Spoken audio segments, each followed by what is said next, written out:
Narcissistic personality disorder isn't just a label you throw at difficult people. It's a wound, a deep, silent wound, both for the person living with it and the people around them. And healing isn't about punishment, it's about understanding. I want you to stay with me because what I'm about to share might just feel like someone finally putting words to what you've been carrying inside for years. You're not overreacting, you're not weak, and you're not alone. In fact, the American psychologist Dr. Craig Macon once said, "Narcissism is a way people protect themselves from feelings of worthlessness." That hit me too when I first read it, because behind every cruel, manipulative, or self-absorbed act is a terrified person clinging to control.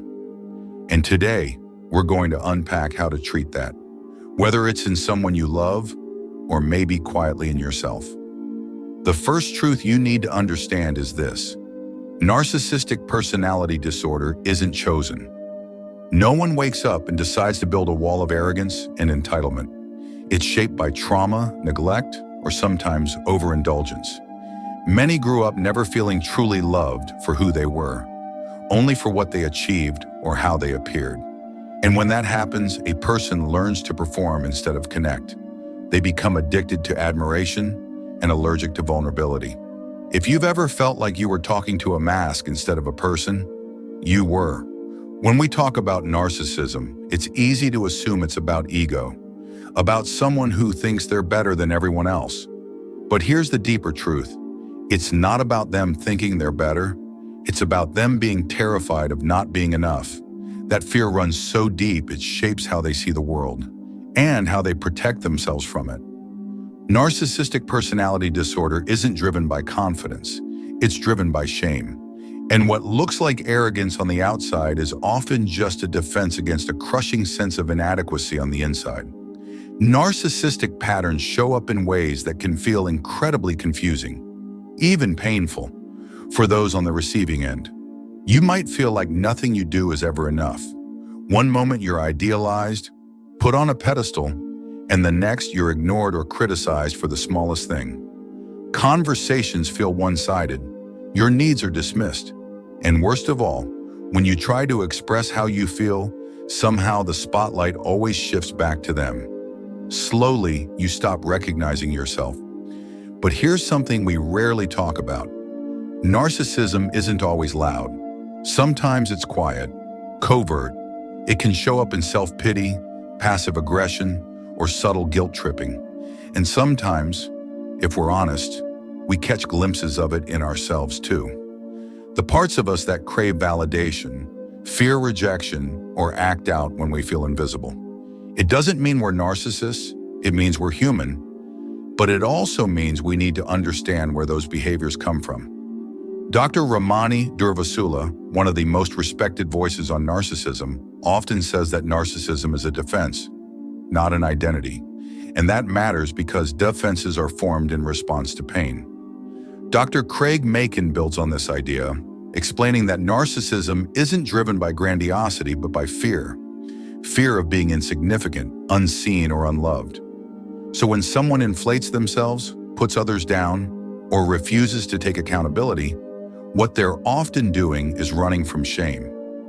That doesn't excuse the damage, but it helps us understand the engine behind it. At its core, narcissism is a disconnect from the self, from others, from vulnerability.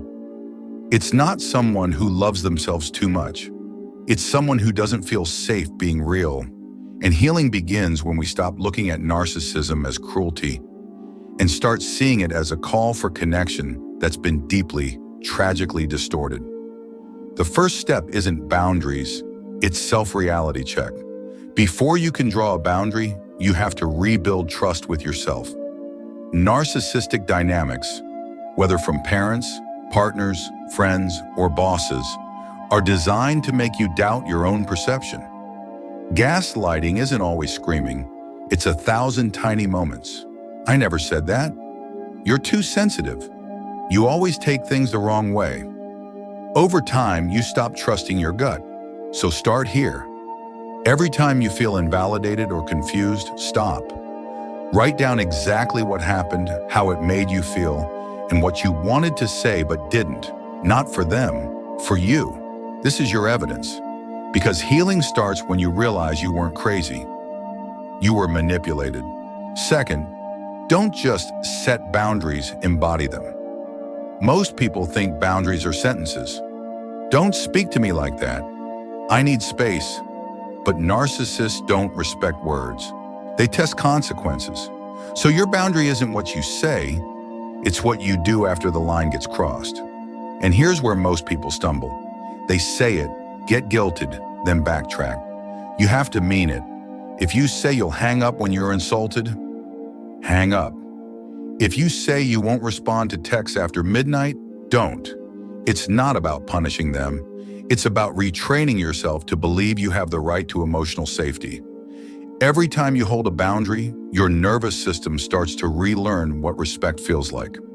Third, understand narcissism isn't confidence. It's terror wearing a mask. Dr. Ramani Durvasula explains this beautifully.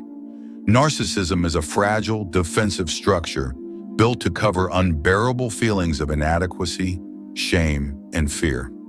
They're not inflated, they're hollow. That's why they overcompensate with arrogance, control, and criticism. It's like standing on thin ice, convincing the world it's solid.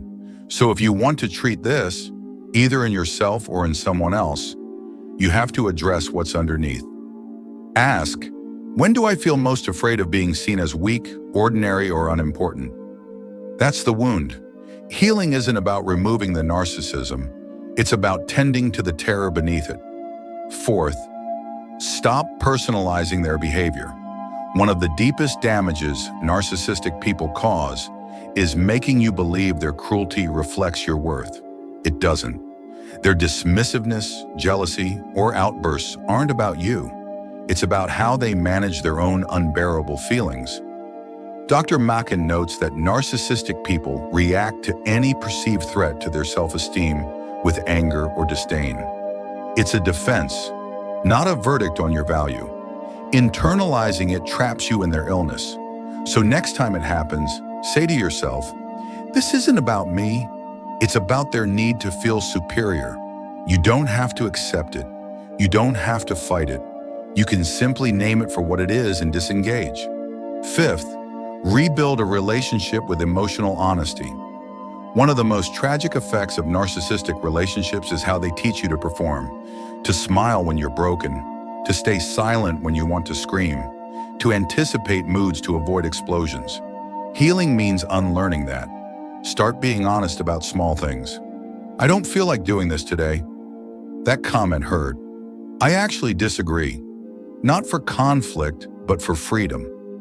Narcissistic patterns thrive in silence and preteens. They suffocate in truth.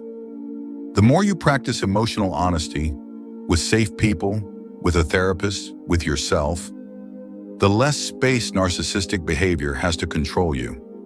And if you recognize narcissistic traits in yourself, you're not condemned. The fact that you're here listening, wanting to understand it, is everything. Narcissism isn't evil, it's armor. But armor you've outgrown. It protected you when you had no choice. Now you do. Start by acknowledging what you're running from. The loneliness, the fear of rejection, the old shame. Speak it aloud in safe places. Narcissism can't survive self-awareness. I want you to remember this. Healing from narcissistic patterns is a rebellion against old wounds, old narratives, old survival modes. Every time you speak your truth, hold your boundary, refuse to personalize someone else's cruelty. You reclaim a piece of yourself. You don't have to fix them. You don't have to make them see you. You just have to stop abandoning yourself. And if no one's told you this in a long time, you deserve peace. Not because you're perfect, not because you've never made mistakes, but because you're human. And being human is enough. That's what healing is. Not perfection, permission to choose yourself again and again.